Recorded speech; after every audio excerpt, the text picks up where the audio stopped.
Assalamualaikum warahmatullahi wabarakatuh. Kami dari kelompok 5 akan mempresentasikan yang berjudul vitamin dengan anggota saya Mayang Adi Suseno sebagai moderator, Ahmad Sukron Harahap, Nabila Wendriani, Reza Surdi, dan Balkis Ramadhani. Materi yang pertama itu vitamin yang akan disampaikan oleh Ahmad Sukron Harahap.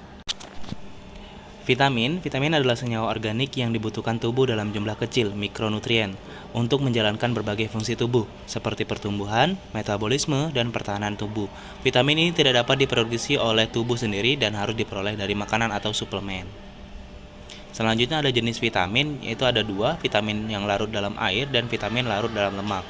Terdapat dua jenis vitamin, yaitu vitamin yang larut dalam air dan vitamin yang larut dalam lemak. Vitamin yang larut dalam air akan disampaikan oleh Nabila Windriani. Vitamin yang larut dalam air. Vitamin larut dalam air meliputi vitamin C dan vitamin B kompleks, B1, B2, B3, B5, B6, B7, B9, dan B12. Vitamin C penting untuk sistem kekebalan tubuh, penyerapan zat besi, dan pembentukan kolagen.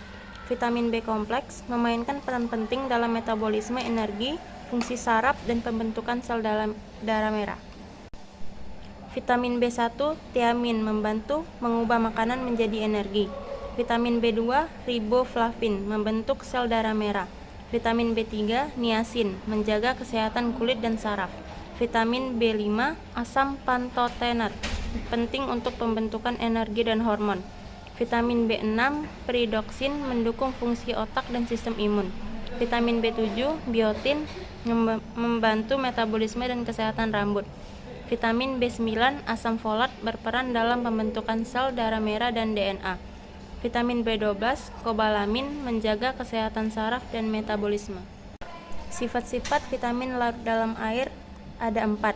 Yang pertama yaitu kelarutan, yang kedua tidak disimpan dalam tubuh, yang ketiga perlu dikonsumsi secara rutin, dan yang keempat mudah diproses. Setelah dijelaskan sifat-sifat vitamin yang larut dalam air, maksud dari kelarutan dalam air yang berarti vitamin ini dapat larut dalam air dan mudah diserap oleh tubuh sehingga tidak memerlukan lemak dalam proses penyerapan.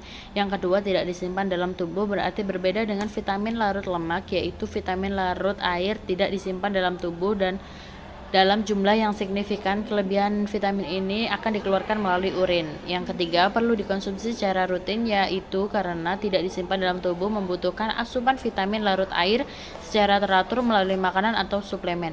Yang keempat atau yang terakhir, mudah diproses, berarti vitamin larut air mudah diproses oleh tubuh dan digunakan untuk berbagai fungsi metabolik. Kelebihan dan kekurangan vitamin C dan B. Kelebihan vitamin larut air biasanya tidak berbahaya karena tubuh akan membuang kelebihannya melalui urin. Namun ada beberapa pengecualian. Vitamin C, meskipun umumnya aman, konsumsi dosis tinggi vitamin C dapat menyebabkan diare, batu ginjal, dan gangguan pencernaan lainnya. Vitamin B6, peridoksin. Dosis tinggi vitamin B6 dapat menyebabkan kerusakan saraf. Kekurangan vitamin larut air dapat menyebabkan berbagai masalah kesehatan, tergantung pada jenis vitamin dan kekurangan. Berikut adalah beberapa contoh. Kekurangan vitamin B1, tiamin, dapat menyebabkan beri-beri, gangguan saraf, dan masalah jantung. Kekurangan vitamin B2, riboflavin, dapat menyebabkan anemia, lidah meradang, dan sakit tenggorokan. Kekurangan vitamin B3, niasin, menyebabkan pellagra, gejala seperti diare, demensia, dan dermatitis. Kekurangan vitamin B6, peridoksin, menyebabkan anemia, dermatitis, dan kelainan neurologis. Vitamin B9, folat, dapat menyebabkan anemia megaloblastik, cacat tabung saraf, khususnya pada ibu hamil, dan masalah neurologis. Kekurangan vitamin B12, kobalamin, dapat menyebabkan anemia pernisiosa, kelainan neurologis, dan gangguan kognitif. Kekurangan vitamin C dapat menyebabkan scurvy, gusi bengkak dan berdarah, lelah, dan masalah penyembuhan luka. Selanjutnya, vitamin yang larut dalam lemak akan dijelaskan oleh Balkis Ramadhani. Vitamin yang larut dalam lemak. Vitamin larut lemak meliputi vitamin A, D, E, dan K. Vitamin larut lemak yaitu vitamin A penting untuk kesehatan mata, kulit, dan sistem kekebalan tubuh. Vitamin D membantu penyerapan kalsium dan fosfat untuk kesehatan tulang dan gigi. Vitamin E bertindak sebagai antioksidan dan penting untuk kesehatan kulit, mata, dan sistem saraf. Vitamin K membantu pembekuan darah dan kesehatan tulang. Sifat vitamin yang larut dalam lemak. Sifat-sifat vitamin larut dalam lemak yaitu 1. Penyimpanan, 2. Penyerapan, 3. Toksisitas, 4.